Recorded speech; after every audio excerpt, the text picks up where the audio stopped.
Pernah nggak kamu tuh kepikiran, kenapa sih kok Tiongkok sekarang bisa mendominasi ekonomi dunia?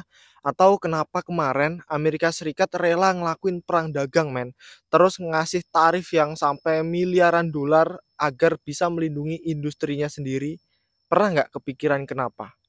Jawabannya itu karena mereka sedang menerapkan strategi kuno yang udah ada sejak ratusan tahun lalu yang bernama neo-merkantilisme. Dan yang menurutku menarik, ini adalah strategi yang digunakan oleh negara-negara kaya di luar sana. Tapi kalau negara-negara kaya di luar sana menggunakan strategi ini, apakah Indonesia harus menggunakan strategi ini juga?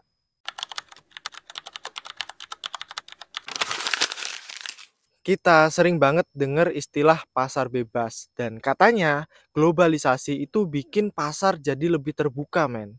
Semua negara bebas berdagang tanpa adanya batasan. Semisal pedagang dari China ingin berjualan di Indonesia, terus perusahaan-perusahaan yang ada di Amerika Serikat masuk ke Indonesia juga untuk berjualan. Itu bebas, men.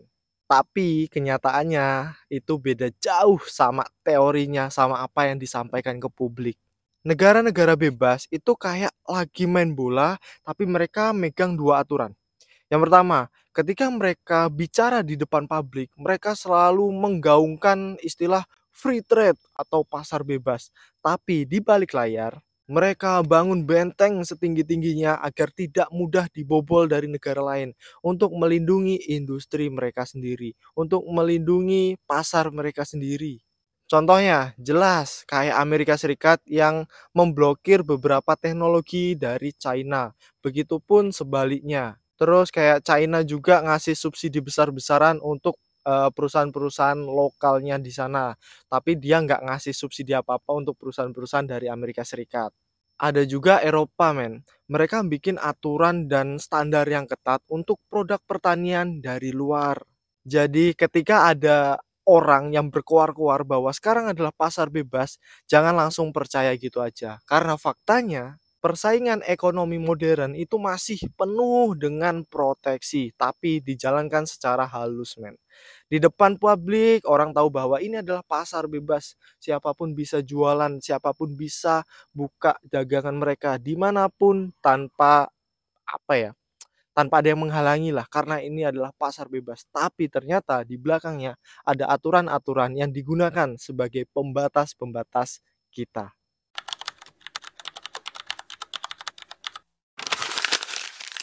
Oke, kita sekarang masuk ke topik pembicaraannya. Sebenarnya apa sih itu neo-merkantilisme? Coba kamu bayangin gini deh, men. Kamu tuh buka warung, oke, kamu buka warung sembako deh. Terus di depan kamu itu juga mau buka supermarket yang punya modal besar, yang terus iklannya juga gede-gedean, beda sama warung kecilmu. Dan mereka juga barangnya lebih murah karena mereka impor langsung, jadi tangan pertama lah. Nah, ketika ini dibiarkan gitu aja, warungmu pasti gulung tikar. Nah, neomerkantilisme itu ibaratnya pemerintah yang turun tangan, men, untuk melindungi warung kecilmu tadi biar nggak gulung tikar. Caranya gimana? Banyak banget caranya. Bisa dengan memberikan pajak impor yang jauh lebih besar, jadi harganya nggak terlalu menekan harga barangmu. Terus juga ngasih biaya pajak yang besar untuk sewa tempat atau tanah yang lebih luas. Itu bisa dilakuin sama pemerintah agar harga mereka dan harga jual kamu itu bisa seimbang. Kalau dulu merkantilisme klasik abad 16 sampai 18 itu mereka fokus ke perak dan juga emas, neo-merkantilisme modern itu fokusnya kepada industri, teknologi, dan kekuatan dagang, men. Kalau dulu caranya lewat penjajahan secara fisik, sekarang caranya lewat kebijakan. Mulai dari kebijakan dagang, kebijakan tarif, sampai dengan kebijakan kuota. Jadi, meskipun kata neo itu artinya baru, sebenarnya neo-merkantilisme ini adalah strategi yang udah ada pada zaman dulu, tapi dikemas dengan cara yang baru dan masih ada sampai saat ini.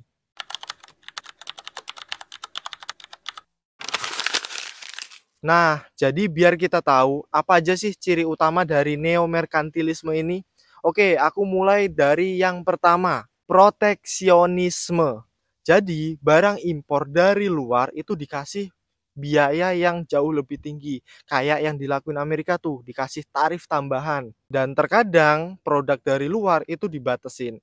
Tujuannya buat apa? Tujuannya ya pasti agar produk dalam negerinya itu bisa bersaing dan lebih diminati sama masyarakat, karena kuotanya kan terbatas, barang dari luar juga terbatas kan, mau nggak mau masyarakat akhirnya pakai produk dalam negeri.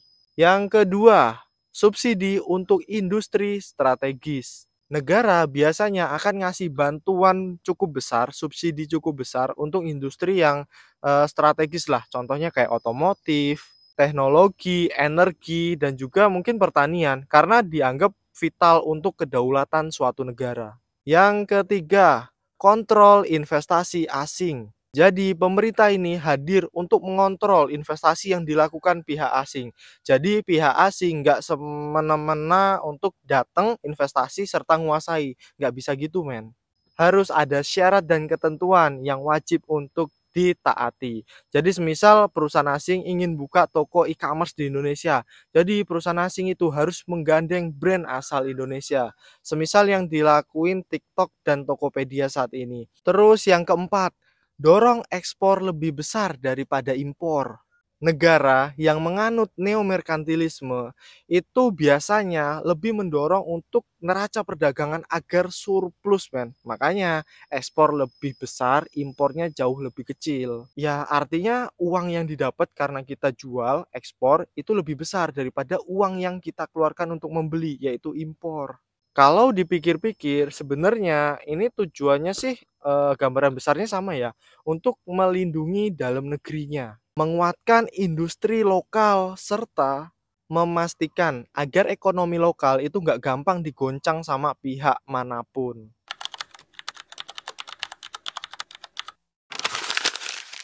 Buat kamu yang masih stay, mungkin kamu berpikir bahwa, "Ah, itu kayaknya cuman teori doang deh. Itu cuman ada di buku, di kenyataannya nggak ada kayak gitu." Jangan salah, men. Oke, biar kamu lebih percaya. Aku akan kasih contoh beberapa negara yang masih menganut neomerkantilisme sampai saat ini. Oke, kita mulai dari yang pertama, raksasa perekonomian global saat ini, yaitu China. Negara ini seringkali dituduh memanipulasi nilai mata uangnya mereka. Jadi agar biaya ekspor ke pasar dunia itu jadi lebih murah. Ditambah lagi, China itu memproteksi habis-habisan industri teknologi mereka. Huawei, BYD, sampai produsen baterai listrik itu semua didukung sama pemerintah mereka. Amerika Serikat juga nggak kalah, men. Pada masanya Donald Trump, Amerika Serikat itu pasang tarif tinggi untuk baja dan juga aluminium dari luar negeri. Jadi mereka beranggapan bahwa ketika harga baja dan aluminium dalam negerinya hancur, maka sektor industri yang lain juga akan berangsur-angsur hancur juga.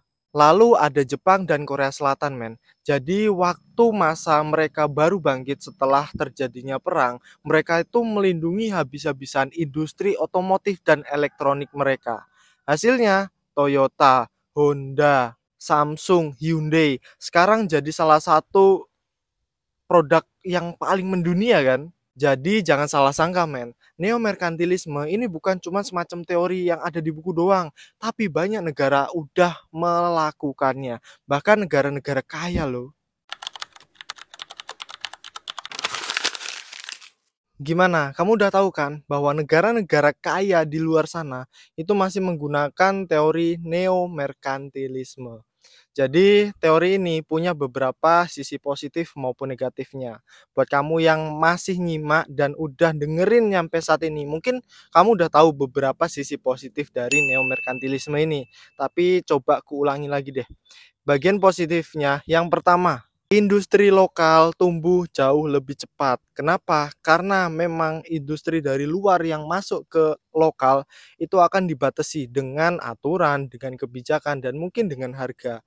Akhirnya, produk luar itu susah untuk masuk dan harganya jauh lebih tinggi. Oleh karena itu, masyarakat cenderung untuk cari yang lebih gampang didapat dan yang lebih murah. Yang kedua, lapangan kerja bertambah. Karena akan terciptanya industri dalam negeri yang jauh lebih banyak, maka itu salah satu cara untuk menambah lapangan pekerjaan. Dan yang ketiga, negara jadi lebih mandiri dari sektor ekonominya. Karena perekonomian yang di dalam negara tersebut aktif dan dilindungi oleh pemerintah, makanya roda ekonomi di dalam negara itu jadi lebih aktif men, jadi lebih hidup lah. Tapi sistem neomerkantilisme ini juga ada sisi negatifnya. Yang pertama, konsumen bisa aja rugi karena harga barangnya jadi lebih mahal. Terus yang kedua, perdagangan global itu bisa terganggu dan bisa mengakibatkan perang dagang. Contohnya apa yang dilakuin Amerika belum lama ini, mereka pasang tarif besar kan untuk negara-negara yang ingin ekspor ke Amerika Serikat dan perang dagang terjadi antara Amerika dan juga China. Dan kalau proteksi ini terlalu berlebihan, produk lokal bisa-bisa malah jadi manja men. Akibatnya apa? Akibatnya nggak ada inovatif, nggak ada inovasi baru dan stagnan gitu-gitu aja karena merasa produk mereka nggak akan diganggu, produk mereka dilindungi sama pemerintah.